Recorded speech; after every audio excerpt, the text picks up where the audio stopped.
Welcome, everyone. My name is Dr. Brian J. Griffith.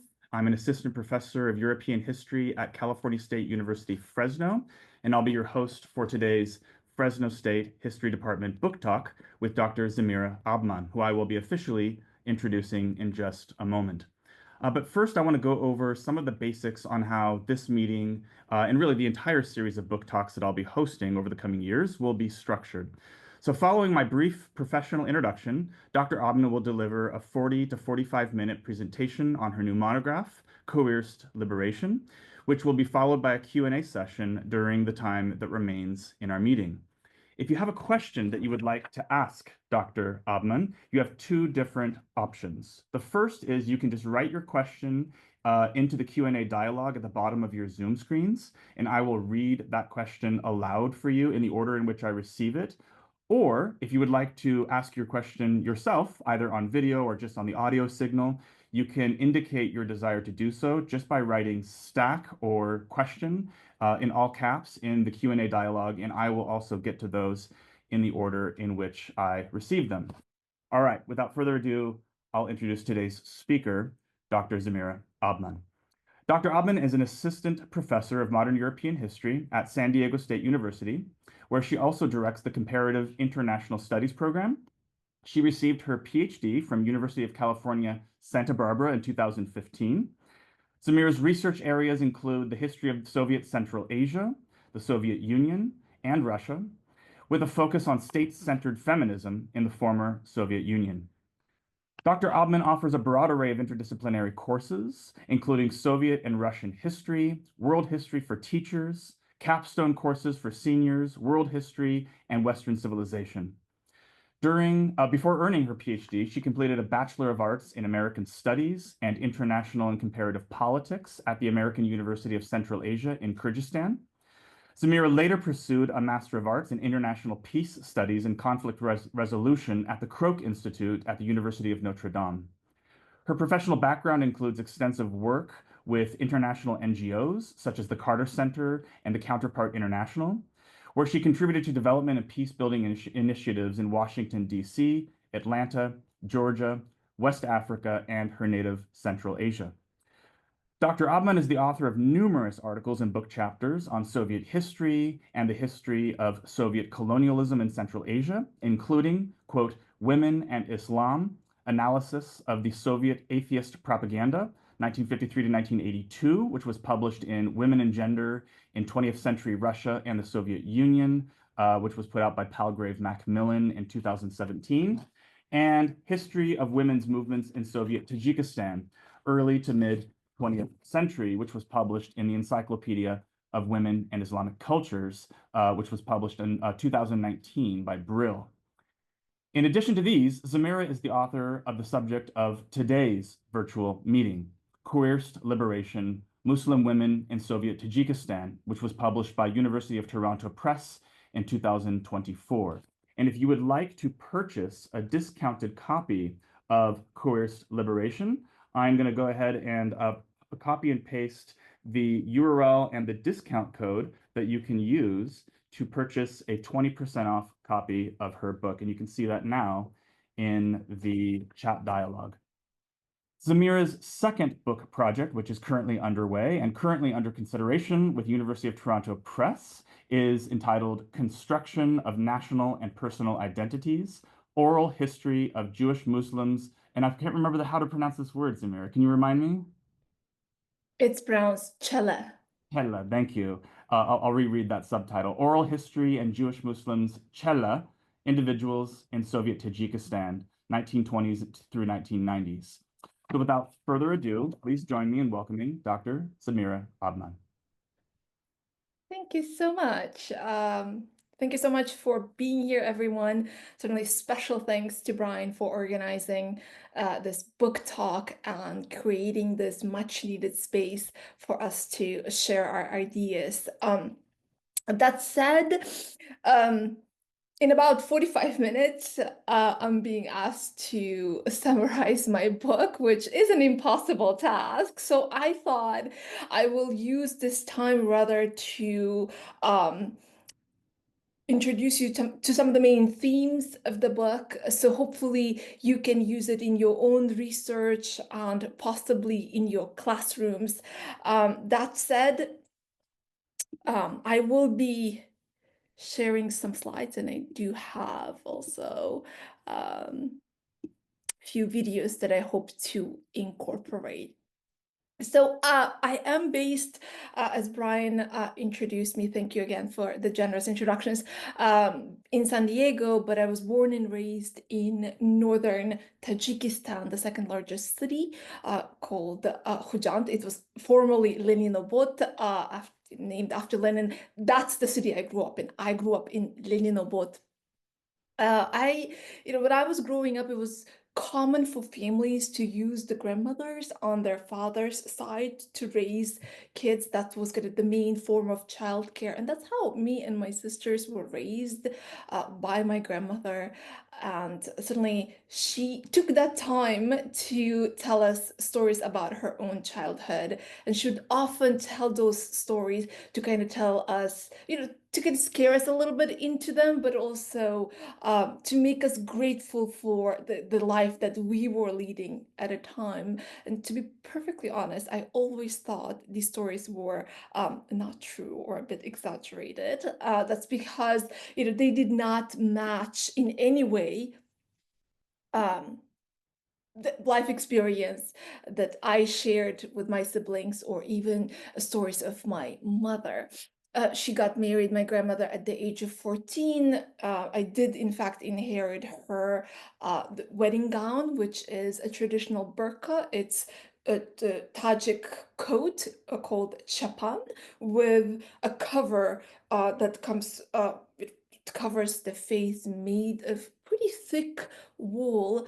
I was always told that that's horsehair. It's pretty hard to breathe through it, especially in the summertime.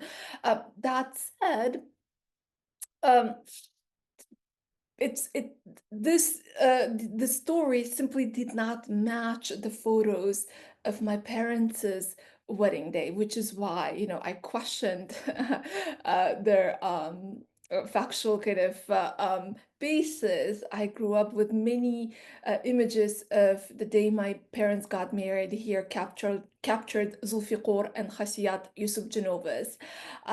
Their marriage was arranged, like most marriages remain arranged in Tajikistan. But as you can see here, my mother is wearing a white dress, and right here, when they're paying tribute, like all newlyweds would do, you can see her wearing a pretty short dress up to her knee, and her veil is pretty thin, similar to those you would encounter here in the West. She got married at the age of 18. It still is common for girls to get married between 18 to 20, but she was educated, unlike my grandmother. My grandmother remained illiterate, whereas my mother continued her education into a nursing degree. But it's really my own generation, post-collapse of the Soviet Union, when I finished high school in Khujand. Many of my classmates, friends, relatives, and cousins choose to retreat to some of the practices that are associated, were common in my grandmother's generation, including the veiling, polygamy, the marriage age for girls started shrinking, and all of that really was the reason why I wanted to pursue this particular topic. That said, before I introduce some of the main themes, as I promised, I thought it'd be really useful to show some of the maps. This is the map of Central Asia before countries of Tajikistan, Kyrgyzstan, Uzbekistan were created. As you can see here, the borders are quite fluid. People that lived in this part of the world primarily affiliated with their family, neighborhood, kinship, rather than their country. As part of the national delimitation project, we see these countries being created. Tajikistan was created post Uzbekistan in 1929. And in my research, I did my very best to expand myself beyond urban areas. And I have to say that it's quite tempting for historians to stay where the archives are. But because I grew up in Khujand and had many relatives that would flood our house on weekends, I also grew up with the stories of these rural women and knew that their life experiences dramatically differed from even my family members or even my grandmother's stories. That's why I did my very best to travel as much as I could for this book, to collect stories not just from urban areas but various parts of Tajikistan. That said, what I hope to do in this short time that we have together is to put all of these interviews, archival findings that I was so lucky to come across, to hopefully give you a sense for what is this campaign useful for. It's to look at the Soviet campaign, particularly in the periphery that was predominantly Muslim, is helpful because it helps us look at the role of the state in determining gender relations. It also helps us get a little closer to potential scenarios when we are being thrown these big slogans that we had heard in the past, that we should be saving Muslim women, again introduced by our own government here a few years before we entered Afghanistan. But also the campaign is helpful. The Soviet campaign in Tajikistan is helpful to look at the role that male elites played, religious practices factored in, ethnic as well as class consideration that played a role. What is interesting about this campaign is that it took place around the same time that similar campaigns were being launched in the Middle East in the 20s and 30s, in Turkey, Tunisia, Afghanistan, Iran. In the next slide, I talk about how the states can be evaluated for their gender policy, and these campaigns in these parts of the Middle East were launched for the purposes of modernization reforms. And in fact, cases in Turkey and Tunisia produced beneficiaries that fought for the rights they earned earlier in the 50s, later in the 80s. And it was also a point of pride for countries like Tunisia to kind of be considered woman friendly. And that still carries on, yet we don't see that outcome in Tajikistan. Is hopefully one of the themes that you can connect to as we proceed. Again, we can use the Middle East or other parts of the world to really look at what the state's policies were, to see how both domestically and internationally women were used to convey a specific message, or their internally their reproductive functions and labor input was channeled a certain way. And similarly, in Bolshevik Soviet Union, we see that campaign was trying to do the exact same thing. It was essentially trying to signal that a new regime that is based on Marxist ideology was now gonna essentially shape women's trajectories.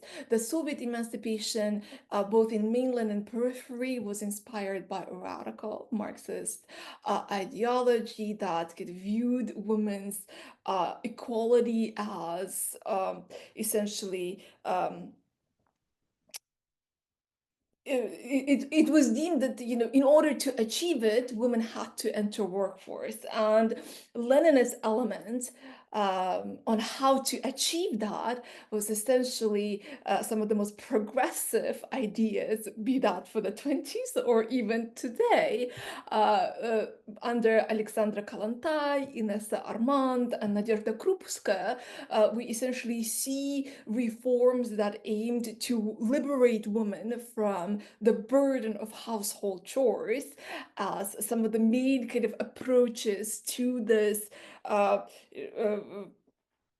attempt to bring women into public spaces, into workforce, just like in this propaganda pamphlet, right? This communist woman is trying to pull this housewife from the prison of unpaid labor. And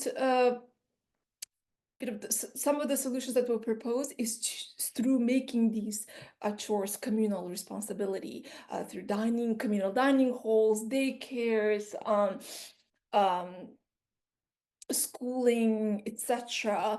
And other radical ideas included, making marriage somewhat obsolete by making divorce easy, by, making abortion legal. We all know that these were short-lived ideas and reforms. Under Stalin, they were ended immediately, but nonetheless, this is what we essentially see as some of the inspiration for creation of Renadel, the Communist Party, the Communist Party's women's department, again headed by initially Alexandra Kalantai. I have to note that the regime focused on women's liberation in the Muslim peripheries through battling traditions such as veiling, while in other parts of the Soviet Union, the state promoted fewer radical reforms. But it's really important to remember that Russian peasants, Russian women, also had to go cultural transformation and face an attack on the various practices in their specific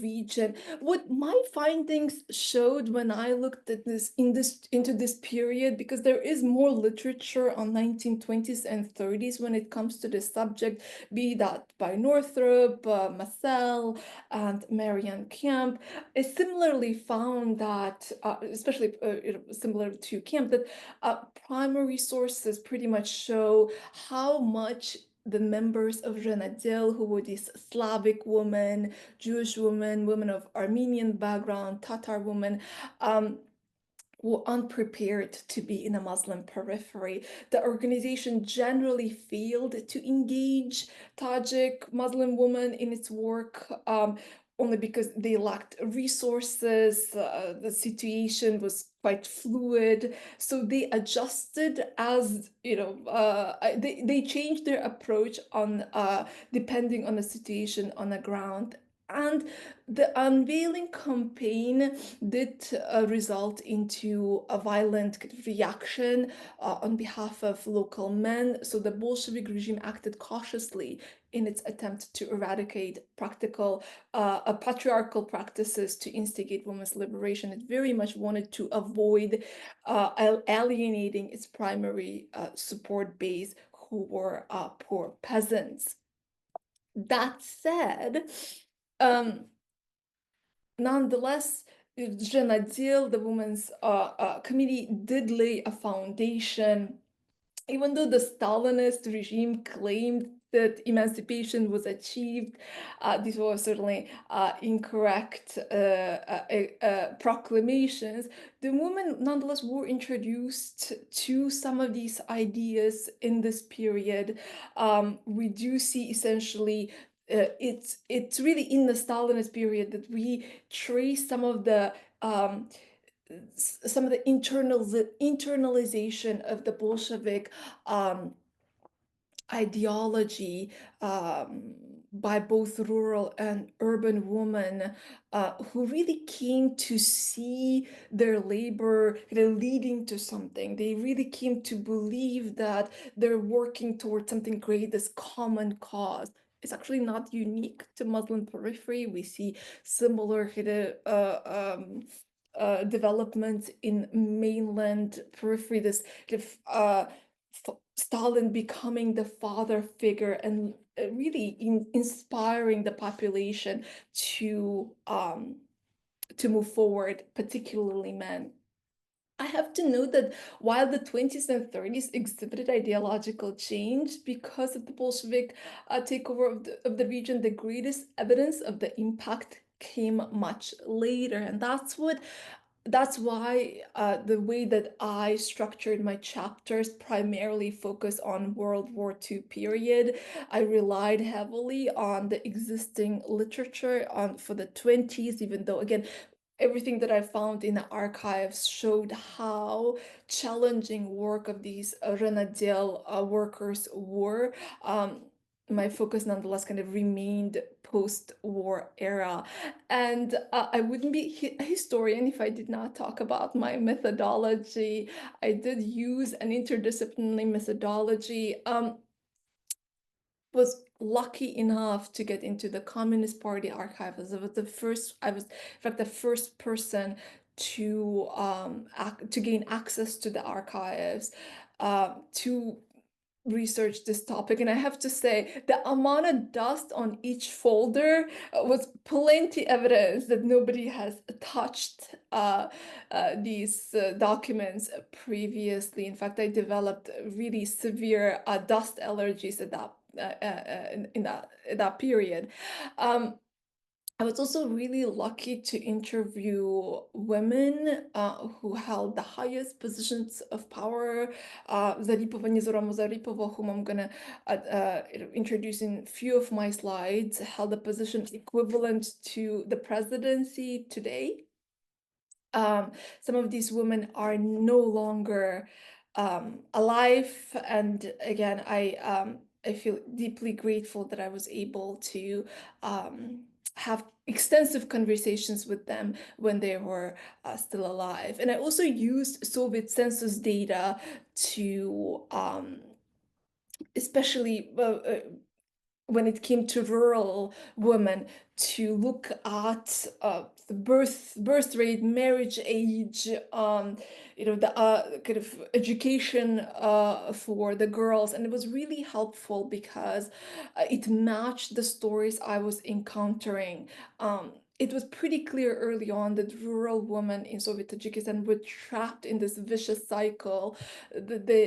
Even though the regime kind of proclaimed these victories, the birth rate remained highest in the nation in Tajikistan, in Soviet Tajikistan, and that had a lot to do with early marriages because it extended the fertility period for women. As I mentioned earlier, these women came to really believe in this Stalinist message. They internalized these communist slogans that there was this common cause. Therefore, a lot of them took up jobs in collective farms. That essentially meant that they had to face double and triple burden. They were in charge of the household chores. They worked full-time in collective farms. For their work in collective farms, they received a private plot of land, which they used for gardening in order to sell vegetables and fruits that they cultivated at local markets, and that essentially meant triple burden. They had to use their daughters to meet these unrealistic, essentially, responsibilities and for caring for the siblings. Essentially, that this recreated itself with each generation in order to leave the countryside for some of the girls who they would try to pursue careers in teaching or to become nurses. It was still hard because you had to have a special permission from the head of kolkhoz, first of all, the collective farm, but you also have to have propiska, which is residency permit in order to live in urban areas. And that's kind of a big factor because all the universities remained in urban areas. And I have to say that in collective farms, modernization was stagnant. In spite of all these slogans that the regime would proclaim, women remained in manual labor jobs with lack of upward mobility. In urban areas, though, the change was dramatic. In 1957 already, this movie was produced. I'm going to show you an excerpt of it because I don't want to be the only one talking. I want to give you a sense, even in this movie, that there was already this kind of two-generational story going. Here, unfortunately, it's not dubbed or doesn't have subtitles, but trust me, you'll be able to easily follow along. The main character, Lola, is listening to her aunt, who is telling her the story of her wedding day. And this might seem this reoccurring theme be that in this presentation or my book, but the marriage day is so central in woman's life in this part of the world. Everything kind of connects back to that day. And in this excerpt, you should be able to see how similar to my grandmother, the aunt is using the story of her wedding day to make Lola appreciate what she has under the Soviet regime. Let's take a look at it. And I hopefully will be your translator. Доброй встречи, знайте, люди, днем и ночью вдове сердце счастья хочет. Знайте, люди, днем и ночью вдове сердце счастья хочет. So she's singing about love and craving for love. And here's Lola telling her, can you tell me, you've always promised to tell me about your wedding day. How can I tell you about that day? There was no love when we were growing up. We only sang songs about love. And in these old songs is our entire life story. Юность прощает старый Бонеми, взял ее он в жены с песней разлучил.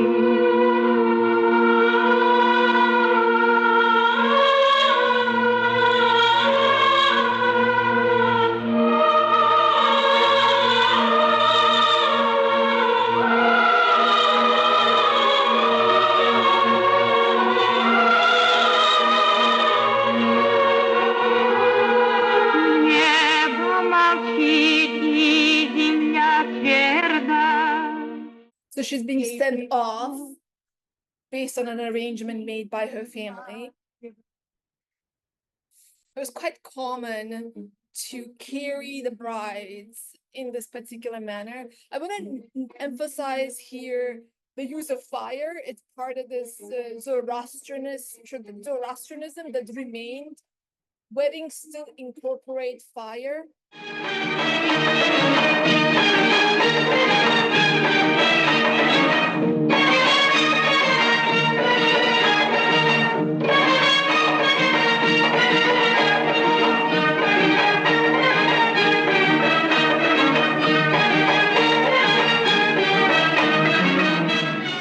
Here's a deal is made, and she's taken by her actual lover away. It's a dramatic scene. But this is really helpful in kind of getting a sense for what even, the region looked like, and I thought it'd be helpful in that sense to use this movie. I must say that the small number of women that came into the highest positions of government, they were ministers of trade, industry, as I noted. Nizora Mozaripova right here was the head of the Communist Party between 1982 to 1984. Baba Sadikova Guljakhon was head of Komsomol in Soviet Tajikistan. Even though I could have framed my talk by saying, well, the Soviet Union did not have these outcomes that we see in Tunisia. I don't want you to get me wrong. Some of the progress that Soviet Union achieved in the periphery was unimaginable. From 1% of girls who attended school, 97 during the Soviet Union attended school, and that that high percentage remains. It's pretty taken for granted today that actually started with the Soviet regime. women who were mobilized into these educational institutions in the 20s and 30s came from unusual backgrounds. And I say this because I noticed this pattern early on in my interviews. Oftentimes, they lacked a strong father figure or this patriarchal person who essentially would insist on their observance of the social norms. Many of them had lost their father early on in childhood.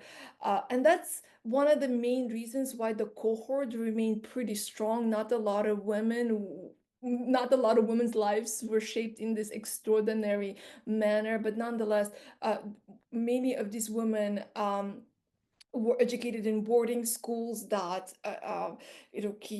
Sovietized them through Russification. And I say this because the language of the government remained Russian. And essentially, we see them learning to speak Bolshevik in many of the interviews. Again. Included in this book, and I was really careful, and that's one of the things that I hope to convey in this brief talk, that oral history in general can be full of nostalgia. When you ask somebody about their past, they're going to very nostalgically remember their youth, and I try to address that by interviewing these women several times. With Nizorama Zaripova, I was extremely fortunate to interview her 3 times. She only recently, in fact, passed away at the age of 100, but similar to other women that I interviewed, she spoke extremely positively about the Soviet regime in many ways, again, because she was contrasting her life experience with her mother's life experience, and should say, we never imagined that we would earn this independent voice, and we were able to finally say I in the various conversations, be that at work or at home. And this kind of internalization of Bolshevism certainly came through Russification. These women became a separate category. At least they were viewed as such. In the various archival folders, I encountered a lot of criticism. These anonymous letters that were sent on behalf of these women leaders. This particular letter was sent on behalf of Maryam Bazarbayeva. She held various high positions in the government, and here a woman is writing that Maryam Bazarbayeva is an embarrassment, that she's immoral, that she should be fired, and that this woman who's writing, she could be either from countryside or rural area, but she's saying, I speak for women who wear paranji, which is very interesting information to provide in the letter.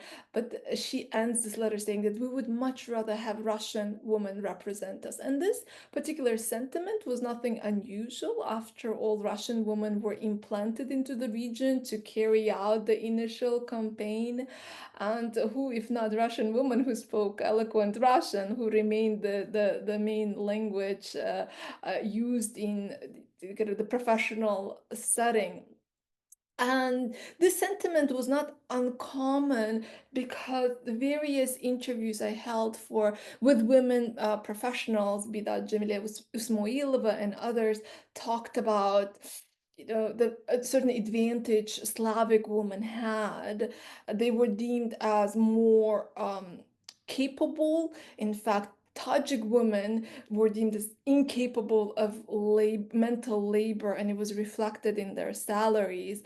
And who determined their salaries? Oftentimes it was Tajik men. Another advantage that Russian women held, and I'm kind of generalizing here, Russian women could also be Ukrainian women, the Jewish woman, Iranian woman. Another advantage that they had is that they did not have to adhere to specifics, to traditional norms expected of women, be that women professionals or in general. These women who made to the highest positions within the government could not stay after work. They could not drink tea or vodka with their colleagues, male or female, after work, cut deals, possibly pay bribes to achieve upward mobility. They, in fact, had to go home, and in as much as they could, they had to come across as um, great mothers, dedicated wives, and that's exactly what Nizora Mozaripova told me when I was interviewing her. Even when she had the highest, in this highest role in Tajikistan, she still had to very much come across as a caring mother and a wife. Well, what happened to those that didn't come across that way? Well, in fact, I encountered so many folders criticizing these women.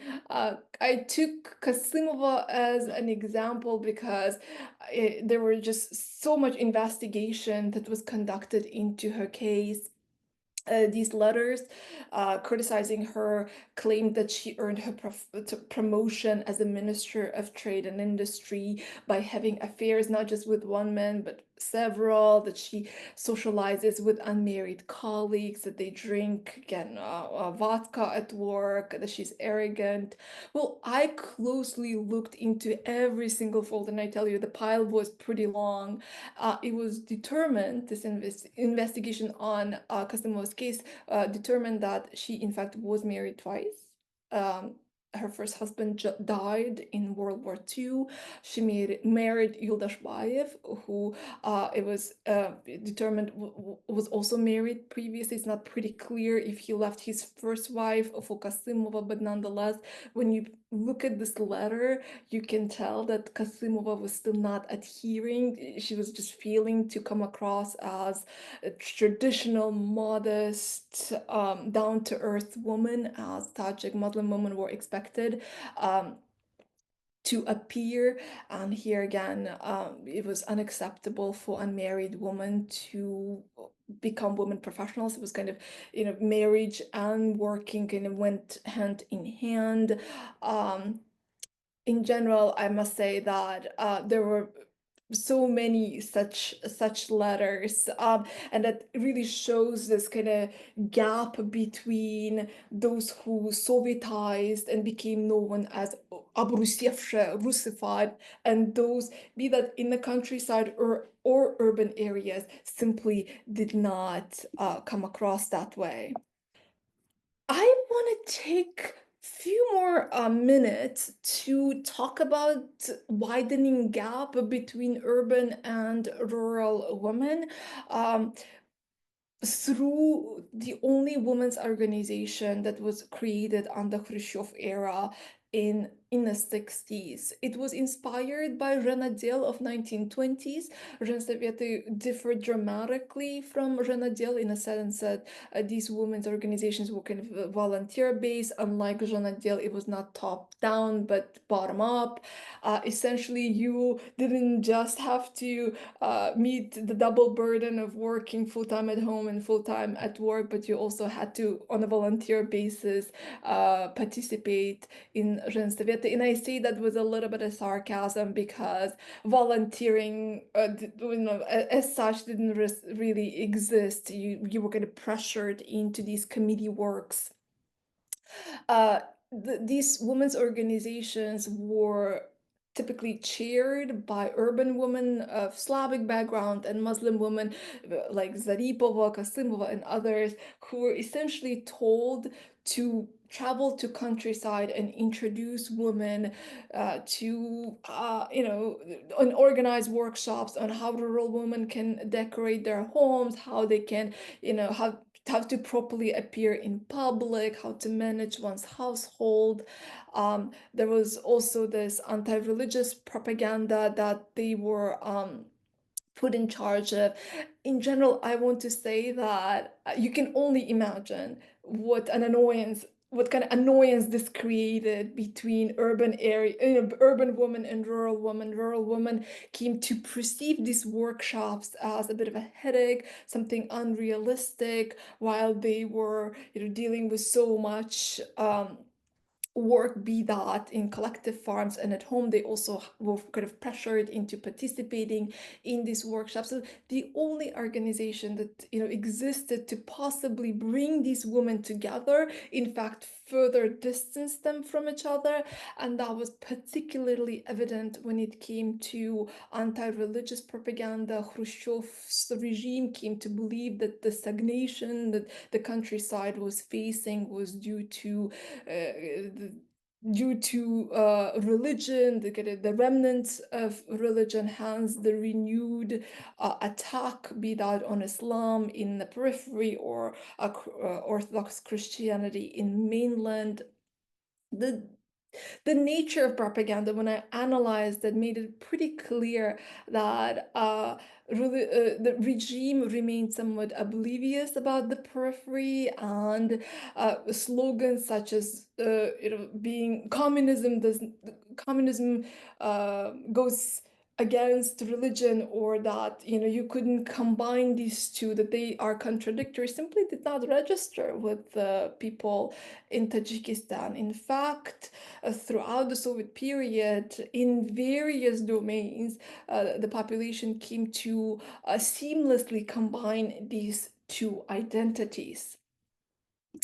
As you can see here in these pictures, the regime came to see possibilities for the countryside women in particular by putting them in charge of tractors and combines, and that was simply not enough. It was not sufficient to improve the experiences of women in rural areas, whereas in urban areas where most of the universities remained, the change also was contradictory in its nature. For instance, for a rural woman to attend medical school, in order to adjust, she would have to change her appearance, and later she was kind of also mocked for that, which created this reluctance on behalf of the families to even send their daughters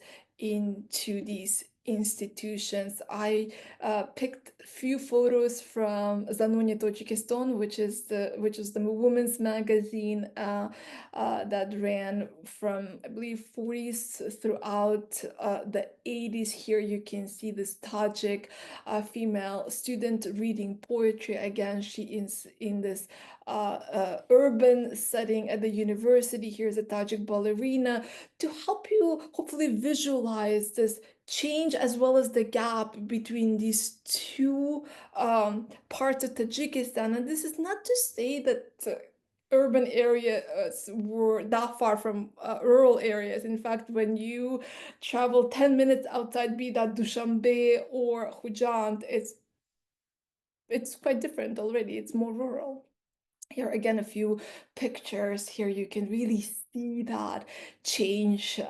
Students are learning French, and their professor is Tajik, wearing a European style dress, but made of traditional Tajik textile known as atlas. And here her students, and I find these pictures full of nostalgia. This is how I grew up, and this is how I remember my childhood.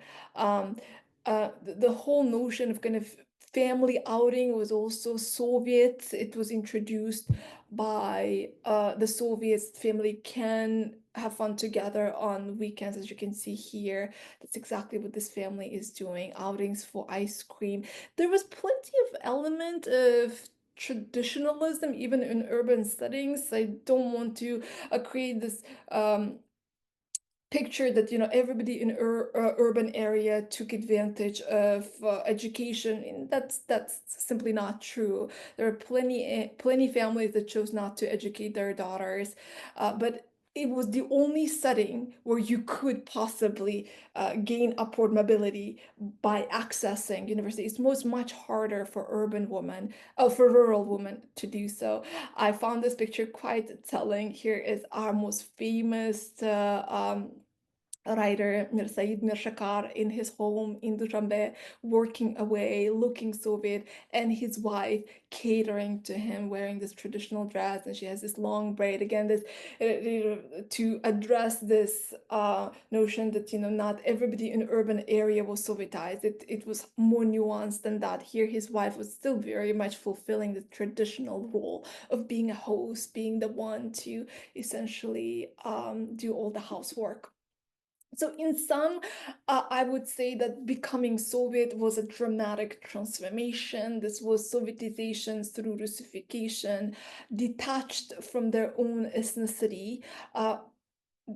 These women professionals created through indigenization policy known as Korenizatsiya came into competition with European women. Yet European women retained their advantage because they did not have to adhere to notions of charm or nomus, this modesty that was expected of women professionals. And therefore, and many other reasons, Native women professionals remained a minority with limited authority.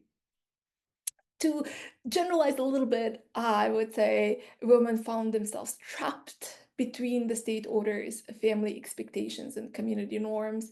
These were enforced by men and women equally. In fact, women who came to positions of power wanted to remain the only ones. They were not interested in mentoring more women and bringing them to the roles that they oversaw. Nonetheless, I hope I did a good job of showing you those who were not observing the traditional norms and not coming across as modest and Tajik were criticized. They they very much played with fire, if I may put it that way. It was social suicide not to go along with these norms. This was an appealing prospect to replicate. I would say this was a unique generation with not too many successors, hence the kind of the many complexities and contradictions of the Soviet emancipation campaign. I would say it opened some doors and closed others. I want to use the remaining time I have. I did go over a little bit, but I would like to hopefully use the material I presented to make it relevant to today. I would say that Tajikistan retained its highest birth rate in Central Asia. I have a few maps that I prepared. Hopefully, once I finish with the slide, I can show you when you kind of exit African continent. The second highest birth rate is still in Central Asia. It's first Afghanistan, then Tajikistan. So again, the traditions remain. The early marriages lead to longer fertility age period for women. Many within the country leave for Russia as migrant workers. In fact, significant population. The latest data shows over 2,000, if I'm not mistaken, Tajiks live in Russia. Many of them are citizens by now. And this demographic shift is shaping Russian, I would say, landscape. In fact, many of the Tajik-born and ethnically Tajik people are not just in construction and service industry, but also in these cultural roles. And I want to use Manija as an example. Manija is Tajik born. She grew up in Tajikistan, but just during the civil war, her family left for Russia. She was chosen by Russian Federation to represent Russia in 2021. And the song she wrote herself. essentially called Russian women to emancipate themselves. It's really interesting because Manija, in many of her interviews, like myself, talks about this lullabies of her grandmother that she grew up with. We talk about her grandmother's hardships and the many opportunities Manija will have because of the Soviet regime. I would say that the lyrics are very telling. I'm actually gonna play an excerpt of her performance at Eurovision, and here she is singing, right? You're being told you're 30, like, why are you not married? Why don't you have kids? Essentially, the rest of the song is like, don't listen to that, get up and get going is the slogan here. What's very interesting about her performance at Eurovision, she's paying tribute to so many historical elements, which is why I thought it was pretty crucial for me to integrate her actual performance. She enters the podium as Matryoshka, the wooden doll, and then she kind of opens up from that as this communist woman, because wearing red, right? Because all these ideas came and originated with the Marxist ideology implemented initially by the Bolsheviks, of course, short-ended by Stalin, but nonetheless, it's very interesting to really see the product of the emancipation to now then be telling Russian women to emancipate themselves. Here is her performance. Поле, поле, поле, я ж мало. Поле, поле, поле, так мало. Как пройти по полю из огня? Как пройти по полю, если ты одна? Ждать где-то ручечки, ручки. Ну а кто подаст мне ручку, девочки? Испокон веков с ночи до утра, с ночи ждем мы корабля, очень-очень с ночи до утра, ждем мы корабля. А чё ждать, встала и пошла. And notice the background.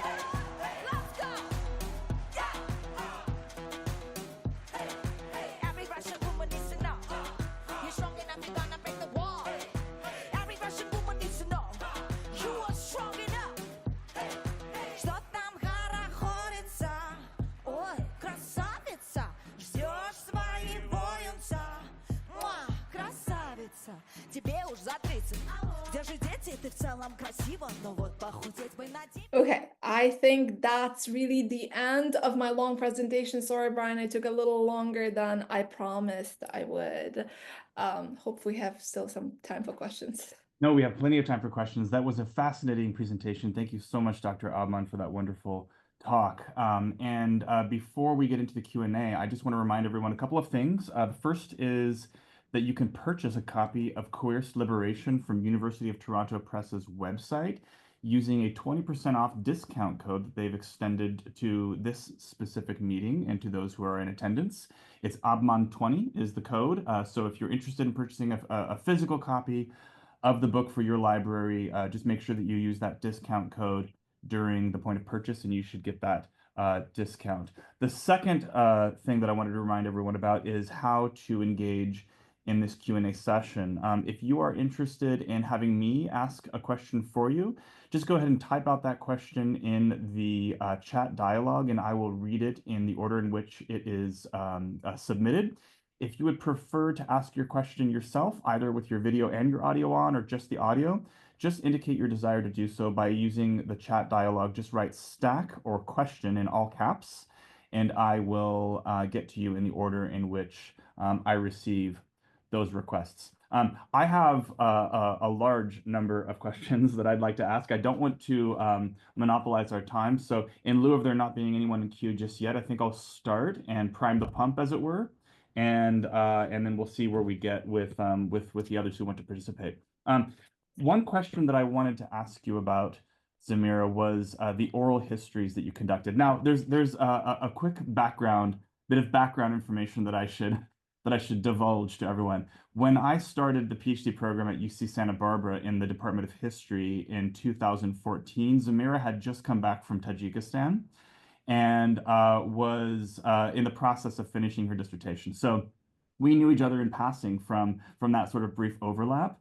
So we have a bit of a history together, and it's a great pleasure to me, by the way, Zamira, to be playing some minor role in promoting the fruits of all your labors out there in Central Asia. But I do remember hearing about your oral histories that you had conducted on the ground, and they sounded to me like very historically groundbreaking in the sense that you were collecting information that no other scholar had collected.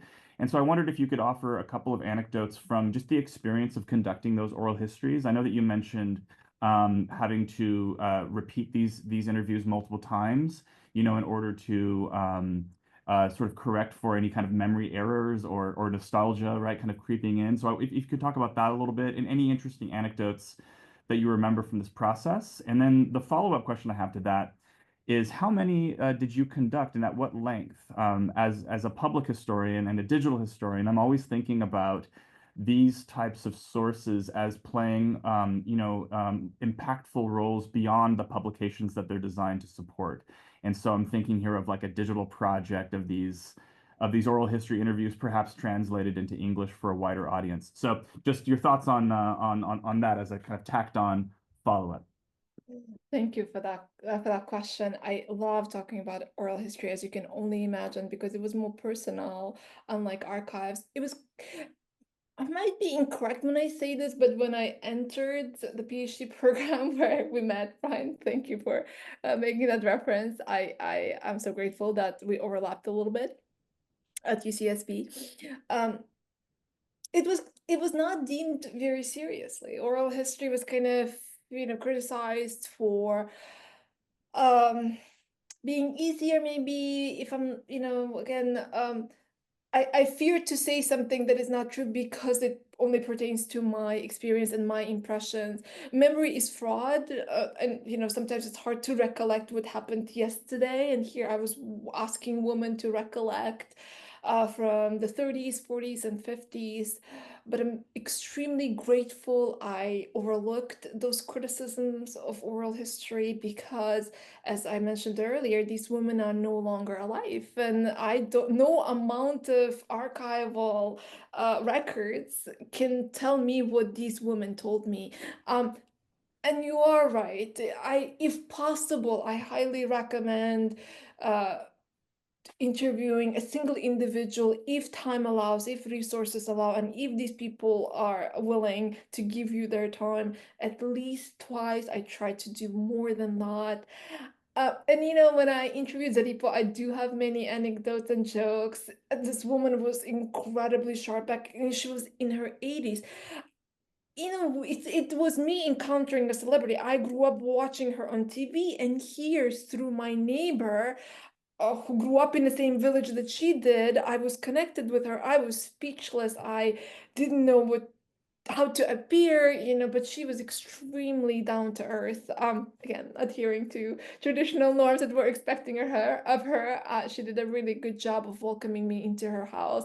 But in order to convince me that her memory is sharp, she recalled everything about this woman that helped me get in touch with her, about her neighbor, this woman who was in within the government, the highest echelons of power for years, remembered her humble neighbor, my neighbor, that was just, again, was so impressive. She was trying to do that to connect with me, but also to say, I remember everything. I am here to tell you what I remember. So that was very it was such a highlight. I kept going back, and it was just so interesting. We would speak in Russian and Tajik, and her just memory of everything was just a joy to listen to. And I hope to make the interview somewhat, as you said, digitalized so others can listen to her strong voice, but also incredible achievements that she recalls. I have to say that there were many interviews I collected in the countryside with women who were leaders in collective farms, and I found those really telling and fascinating. One of the women, she was such a active person in her collective farm. When I approached her, she said, "Well, how much will you charge me?" I was so thrown aback by that question. She thought in order for me to include her story in my book, that she would have to pay me, even though I always felt extremely guilty for asking so much of these women. They would sit there for hours, and I didn't give them anything, but my good listening ears, I guess. That said, in general, I highly recommend oral histories to everyone, not to dismiss them as a primary source. Again, you can break through nostalgia. There are various techniques, and what people can tell us, probably dead papers, dusty papers, are simply unable to do so. Certainly, I could talk for hours on this subject, but that said, so grateful that you brought that up.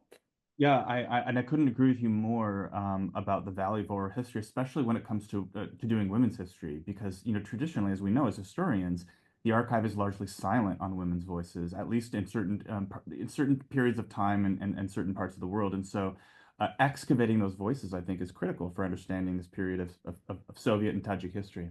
I'll move down the line here. We have Marianne Foley who asks, did men find themselves trying to adapt to two different lifestyles? Nowhere to the same extent as women were. I would say that they were not asked as much because they did not have to. There's certainly social norms expected of Tajik men, but they still could, cut deals, paid bribes, socialize after work with women or men, with Slavic women or Tajik women. I'm sure they faced obstacles that again would require more oral history with them, but it was nowhere as dramatic as the many code switching and the all these hierarchies and rigid kind of norms that were placed on women. Yeah. Great, thank you for that. Elaine McKinnon has a question. Elaine? Okay, sorry, I was trying to get rid of my muted audio. Thank you so much for this wonderful presentation, and I just can't wait to read your book.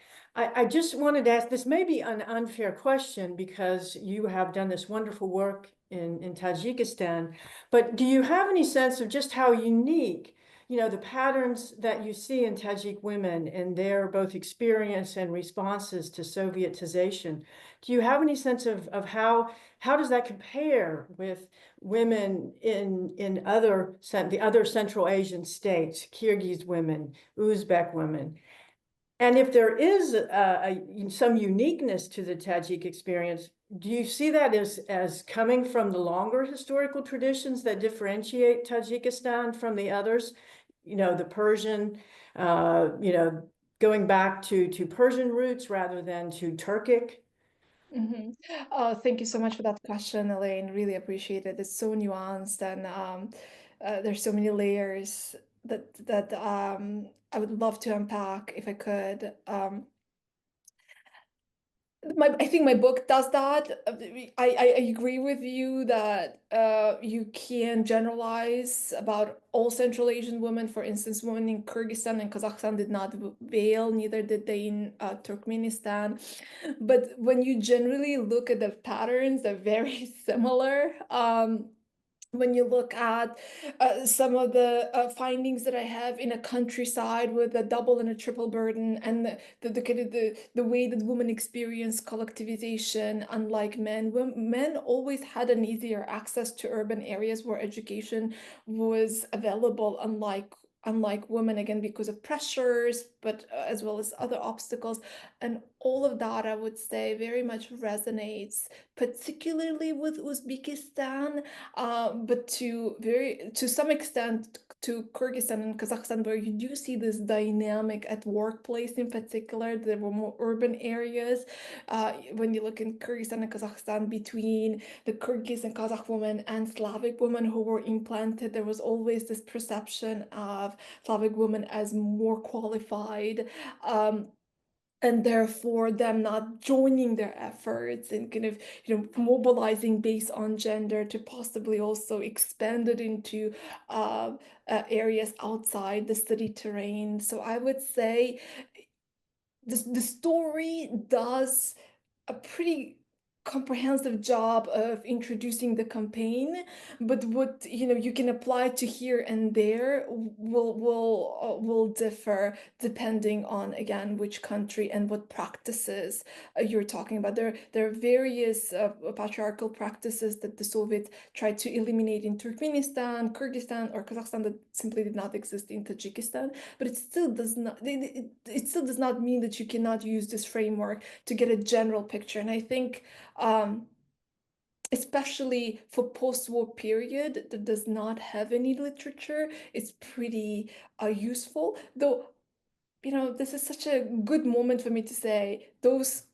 of you Brian students, there is so many areas in Soviet Central Asia, Soviet Union, that are open for research. I know that this part of the world remains quite inaccessible to some of us because of the languages, but I hope you use this presentation as an inspiration to consider Soviet and Russian history, especially when it comes with a focus on Central Asia, because as Elaine is saying, there's nothing written. There's nothing written on Kazakhstan. There is nothing written on Kyrgyzstan when it comes to women's campaign post World War II period. And that's what, I try to do. When you expand your scope, you run certain risks. So I focus on Tajikistan, but I still very much believe that the broader context, relates and provides necessary background information for you to understand what was happening in other parts of Central Asia. But what a good question, Elaine. Thank you so much. Yeah, before I get to Vicente Sanchez's question, I think this is a good time to ask you to elaborate on this second book project that you have underway. Do you want to give us the full title again and give us kind of an abstract view of this project? Oh, thank you. I was really hoping that there would be a little bit of space for that. I'm currently working on two projects, but I'm particularly excited to introduce this project on Jewish Muslims, this Bukharan Jewish converts to Islam. These conversions took place back in Mashhad, Iran, and other parts of, be that Afghanistan and Turkestan in 18th, 19th century. But with the arrival of the Soviets to the region, many had to undergo various changes within the community. There's nothing written when it comes to Soviet period about this community, and this community found themselves in a bit of a limbo. They were not accepted by Muslims, and they were rejected by their former community, a Jewish community.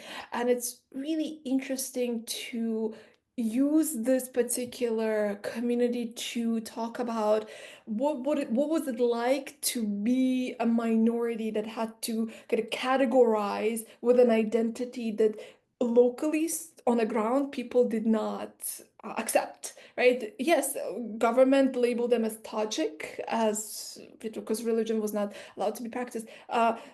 Yet on the ground, people very much thought of them as Muslims, thought of them as Jewish, and Jews thought of them as essentially Chela, not Jewish.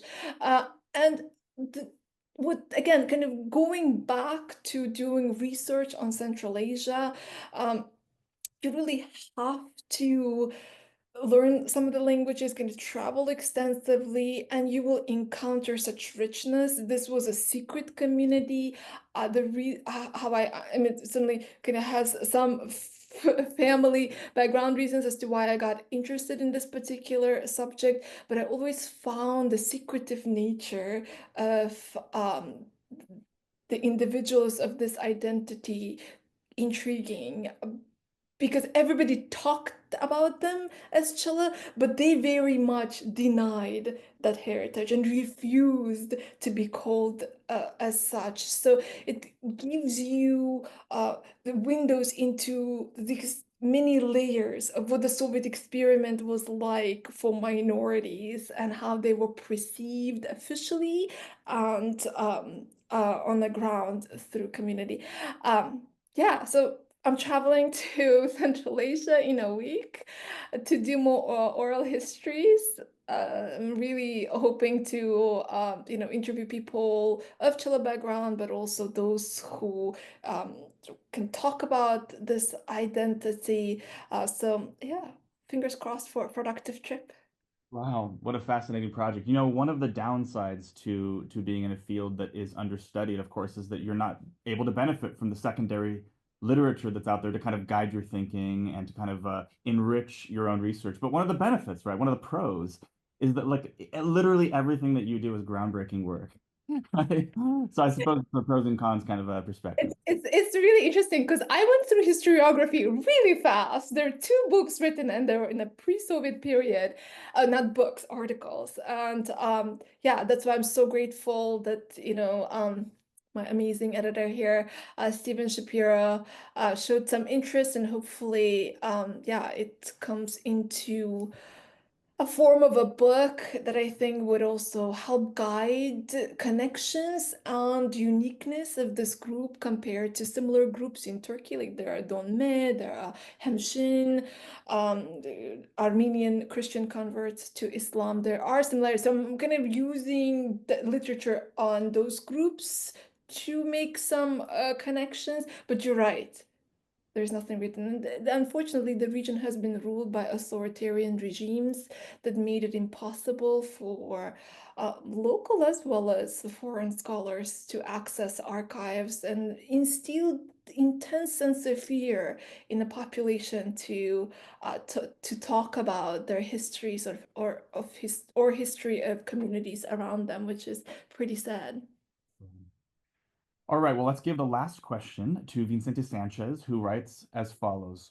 Was there any kind of resistance from either men or women while the Soviets were trying to change Tajik society and culture? That's a great question, Vincent. Absolutely. Initially, hence the violent um, reaction, the unveiling campaign in the 1927, 1928, and 29 have caused, which is why the Bolsheviks stopped immediately. They were not interested in upsetting local men. Hence, against this, these findings address some of the gaps of the existing literature that characterizes the Soviet presence in the region as colonial. It's definitely not a nuanced take on the nature of the regime in the periphery, because again, my findings show that the regime was changing its position on daily basis, and it very much lacked a set plan or resources to be characterized as kind of in one set of ways. Great. Well, Dr. Zamira Abman, thank you so much for this incredible presentation and for your time during our Q&A session today. Well, thank you so much. I really appreciate everybody's presence here. This was certainly very short amount of time to be introducing an entire book. Really grateful for Stephen for providing a discount for those of you who are interested. But that said, really appreciate you creating this space, Brian. This was wonderful. My pleasure. Bye-bye, everyone.